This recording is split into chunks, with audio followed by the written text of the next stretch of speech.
Most women never realize the echo they leave behind until long after they've gone. And most men never confess how deeply they feel that absence, how it haunts them months, even years later. What would you think if I told you that when a woman walks away, truly walks away, in silence, in wholeness, without rage or need, her absence becomes a mirror the masculine cannot escape? There is something uniquely haunting about the quiet departure of a woman who once held space for a man's soul.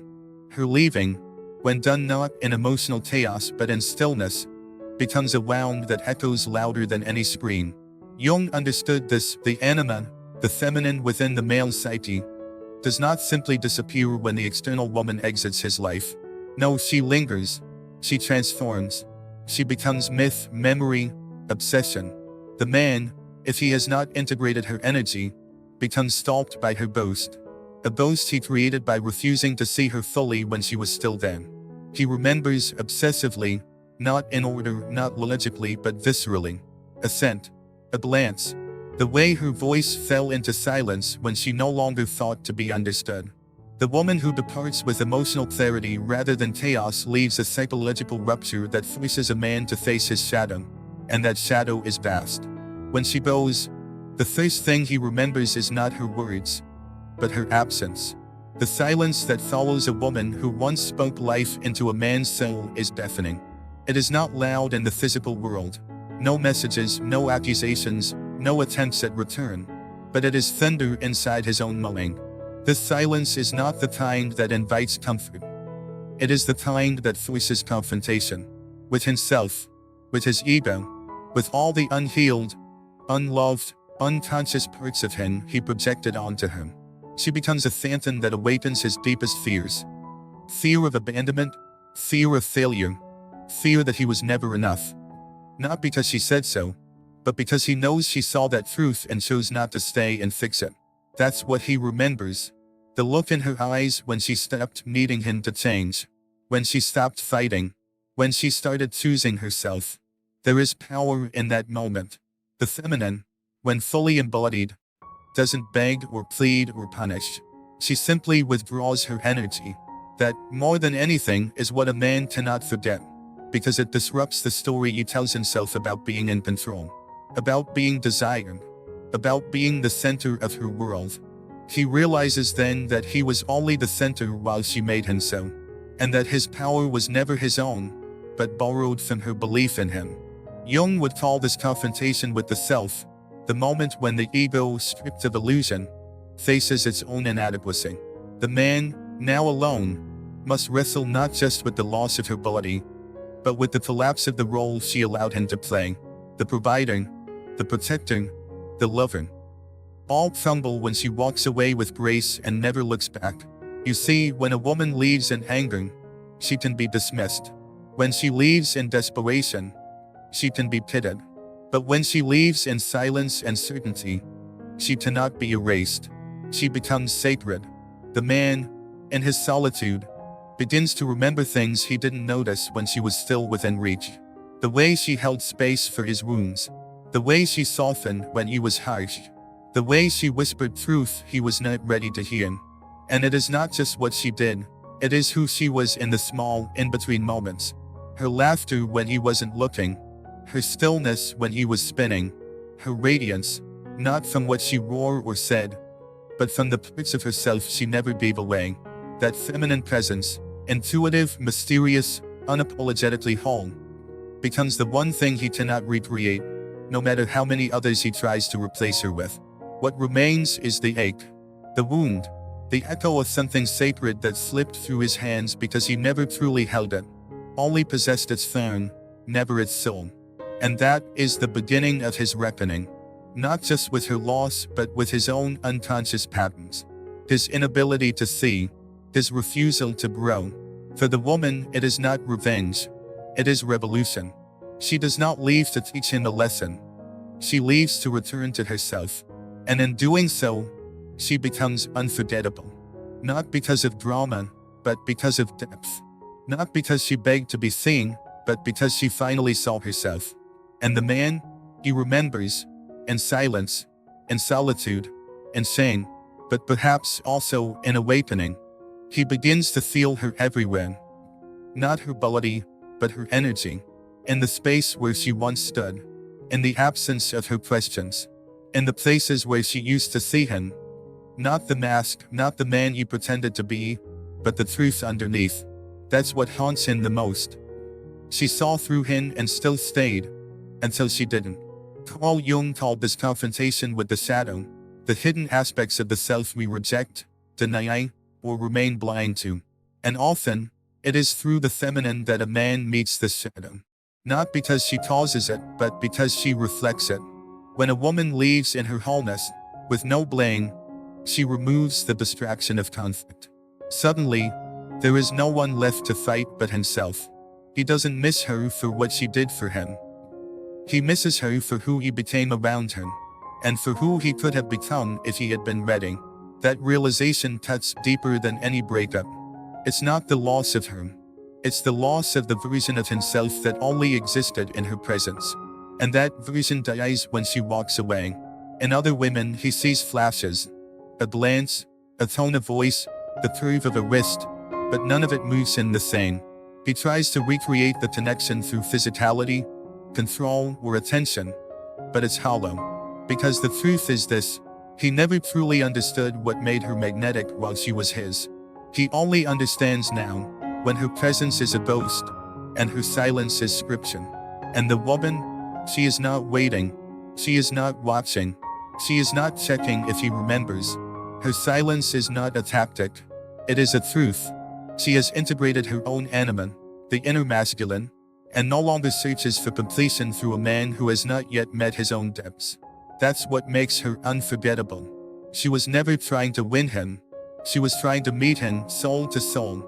And when she realized he could not meet her then, she left. Not to punish, not to manipulate, but because the sacred cannot stay where it is not honored. This is not just about love. This is initiation. Her departure becomes his descent. Into himself, into his shadow, into his unlived potential. Whether he rises from it or remains fractured is his journey now. The feminine has already done her part.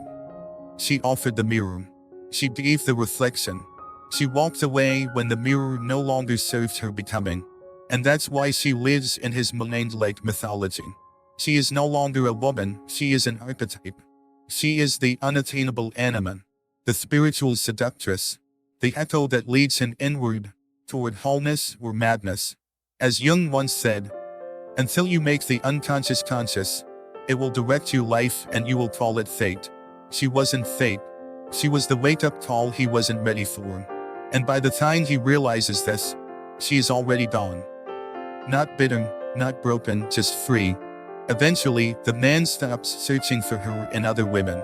He stops calling what he feels missing her and begins to understand. What he truly longs for is not her return, but the parts of himself she awakened. Parts he never knew he had, or never had the courage to claim. Her absence has become a presence in his psyche, a haunting that no longer tortures but teaches. This is the slow, painful, beautiful process of integration, the work Carl Jung devoted his life to describing. In Jungian terms, he is now facing the anima within, the inner feminine, the intuitive, the emotional, the vulnerable. She was the external projection of what he had disowned inside himself. And when she left, the image shattered, and the invitation to inner union began. But here's the part most men resist. He must first grieve, not for her, but for who he was with her, and for who he never allowed himself to become. This grief is sacred. It is the crucible where ego dies, where entitlement melts, where the masculine stops seeking salvation in the feminine and begins to source wholeness from within. He begins to see that her power was not in her beauty or charm or mystery, but in her alignment, her emotional sovereignty, her refusal to collapse for love. She did not offer him dependency, she offered him a mirror. And now, at last, he has the strength to look. This is when obsession transforms into awareness. When regret becomes responsibility, when silence becomes listening, and the woman, she too evolves. She no longer confuses her worth with being chosen. She no longer sacrifices her essence for connection. She no longer shrinks to be digestible. What was once pain becomes wisdom. What was once attachment becomes embodiment. What was once effort becomes energy. And then they still notice. But now they are either drawn or dismantled by her. There is no in-between. This is the power of the woman who has done her shadow work. The woman who has transmuted heartbreak into knowing. The woman who walks like fire and speaks like water. The woman who does not chase or punish or prove, but remembers. Because what she offered was never ordinary. And what he lost was never replaceable. She did not just leave, she awakened him. And if he listens closely, he'll hear her in the silence. Still, not calling him back, but calling him forward. By the time he is ready to speak, she no longer needs to hear it. His apology, his clarity, his long-winded revelations, they no longer carry weight. Not because she is bitter, but because she no longer lives in the dimension where his validation matters. She has outgrown the storyline. She no longer orbits around the unfinished business between them. She has become the woman beyond the narrative, the oracle, not the muse. This is what most men don't understand. By the time a woman reaches full embodiment, she is not angry. She is empty of need. She is not punishing. She is simply no longer reachable by the same frequency. The man who once held her doesn't just lose her. He loses the version of himself that was worthy of her presence. And this is where he must choose. Does he chase the echo of her energy in others, always seeking, always falling short? Or does he turn fully inward, into the dark terrain of his own soul? Carl Jung called this the individuation process, the path by which a man becomes whole by integrating all the parts of himself he once rejected. His softness, his longing, his helplessness, his need for meaning beyond conquest. It is the path from being a man who consumes the feminine to a man who can hold him. This man stops performing and starts becoming. He no longer seeks women to soothe him, to reflect his worth, to affirm his masculinity. He seeks them to witness, not his power, but his depth. He no longer fears the feminine as chaos or seduction. He begins to revere it as truth. He realizes, the most dangerous woman was never the one who tempted him. It was the one who saw him and left anyway. That woman was not the loss. She was the initiation. And now, finally, he understands why she had to go. She could not wait for him to become the man he was born to be. That was never her job. Her love was the catalyst, not the cure. Her leaving was not abandonment, it was the sacred threshold. The woman, now, she is not watching from afar. She is not curious about his growth. She is becoming too. She does not stay frozen in the past, waiting to be remembered. She dances deeper into herself, into her mysticism, into her wild, feminine knowing. She creates, she laughs, she thrives. Not because she's unaffected, but because she transformed. And if they meet again, truly meet, it will not be a reunion. It will be a recognition. Two people who went inward. Two flames that learned how to burn without consuming. Two souls that remembered who they were before the wound. When he returns, if he returns, he is no longer the man who once held her body and dropped her soul. He is quieter now, slower, more deliberate. His eyes no longer dart to conquer, they see. He listens without needing to respond. He feels without fear of drowning. And she no longer scans him for safety or softness or potential. She no longer asks if he's changed. She no longer needs to know, because her peace is no longer dependent on his presence. It's built from the bones of every time she chose herself over being chosen. If their paths cross again, it is not a return, it is a resurrection. A meeting not of wounded halves, but of whole beings. This is the sacred union Jung hinted at in his writings on the syzygy, the archetypal pairing of the inner masculine and feminine. It is not romance in the conventional sense. It is not chemistry, charm, or destiny. It is resonance. It is recognition. It is the calm knowing of two people who faced the fire alone and emerged forged, not burned. They meet differently now. He no longer reaches out with possession, he offers presence. She no longer gives with exhaustion, she offers essence. There is no rush, no chasing, no need to define. The energy between them does not pull, it grounds. Because they know, if it must be named, it is not yet sacred. If it must be controlled, it is not yet free. If it must be earned, it is not yet love. He holds her gaze, not as a prize, but as a mirror, seeing at last that what he chased in her was never hers to give. It was always within him, waiting to be awakened. And she does not open her heart out of hope. She opens it out of truth, because she knows she will not lose herself again. Not for love, not for longing, not for anything. This is what happens when the man stops seeking the feminine to heal him, and becomes the container for her fullness. This is what happens when the woman stops shrinking to be loved, and becomes the embodiment of love itself. And so they do not fall in love. They rise into it, not as half-souls aching for completion, but as sovereign forces, bound by nothing, and met by everything. By now the game is over. There is no performance, no chase, no power play between the hunter and the hunted. There is simply energy, and energy does not lie. He no longer speaks to convince. She no longer waits to be chosen. He has learned presence. She has learned boundaries. He knows silence. She knows worth.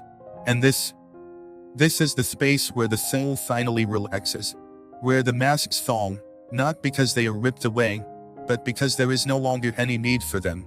In Jungian psychology, the union of opposites, the masculine and the feminine, the ego and the shadow, the self and the soul, is called the conjunction. Not just a merging, but a sacred fusion. This is not about getting the person. This is about becoming the vessel that can hold the immensity of love without collapsing under its weight. Because real love, conscious love, is not gentle. It is expansive. It demands truth. It disrupts the identities we hide behind. It calls forth the soul's fullest expression, and nothing less. So when she walks into the room now, her energy arrives before her body. She does not need to be loud. She does not need to perform softness or sex or strategy. She simply is, and he feels it in his nervous system, in his bones, in his breath. Not as temptation, but as invitation. And when he speaks now, he doesn't rush. He doesn't explain. He doesn't need her to see him, because he has already seen himself. And in that space, she feels safe. Not because he gives her permission, but because she no longer needs protection. She brings her own fire, and he brings his capacity to hold it. Together, they do not complete each other. They amplify each other. They laugh without fear of loss. They touch without needing to possess. They speak not to fill the silence, but to honor it. Because now, the attraction is no longer driven by the unconscious, by shadow wounds, by ego hunger, by the ache to be saved. It is driven by frequency, and frequency cannot be faked. It is felt. So what once looked like mystery is now maturity. What once felt like obsession is now alignment. And what once shattered them apart has become the very force that holds them together. Not because they need each other, but because they now know how to stand next to someone without disappearing. This is the love that doesn't take from your soul. It awakens it. And in the end, that was the lesson all along. The heartbreak wasn't punishment. The silence wasn't abandonment. The regret wasn't wasted. It was initiation into wholeness, into truth, into love that no longer clings, but calls you home. There is a kind of love that doesn't end, not because it persists in longing, but because it transforms. It stops asking, will they come back? Do they regret it? Was I enough? And begins to ask, what did this open in me? What did it awaken? What did it leave behind that no time or silence could erase? Because some connections are not meant to last, they are meant to launch. Carl Jung spoke often of the self, the full realization of who we are when the unconscious has been integrated, when we are no longer a cluster of reactions, desires, and projections, but a whole being. And on the path to that self, some people appear not as companions, but as portals. She was one. He was one. They didn't come to complete you. They came to crack you open, wide enough for your truth to pour in. They came as mirrors, as messengers, as medicine, even if it burned. And now, you no longer wait for closure. You embody it. You no longer grieve what ended, you honor what it gave birth to. You no longer chase the person, you walk the path the love revealed. Because the most sacred relationships are not the ones we keep. They are the ones that keep changing us long after they're gone. This is when love becomes transcendent, when its power outgrows its thorn, when its memory is not a wound, but a wisdom. So maybe you never hear from them again. Maybe they never say what you hoped. Maybe you never get the apology, the confession, the reunion. But still, the love lives, not in your longing, but in your becoming. Because now, you write the poetry they once inspired. You embody the strength they once neglected. You give the presence they couldn't offer to yourself. And in doing so, you complete the cycle. Not by going back, but by going deeper. That was always the point. Not to hold them forever, but to become who you were always meant to be, through the way they stirred your soul. So when people ask, what happened between you? You don't say, we ended. You say, we transformed. And when they ask, do you still love them? You smile gently and say, in a way you may never understand, because this love was never just about them. It was the hand that pulled you inward, the fire that showed you your shadow, the loss that revealed your light. And for that, you will never forget them, and you will never need them again, because now, you have yourself, and that is the most sacred union of all. Thank you, the journey is complete. 7 parts, 1 soul, a full circle. If you ever want to return to the story, adapt it, film it, narrate it, or breathe new life into its things, I'll be here. Until then, walk gently, speak truth, and remember, some love stories don't end. They evolve inside of you.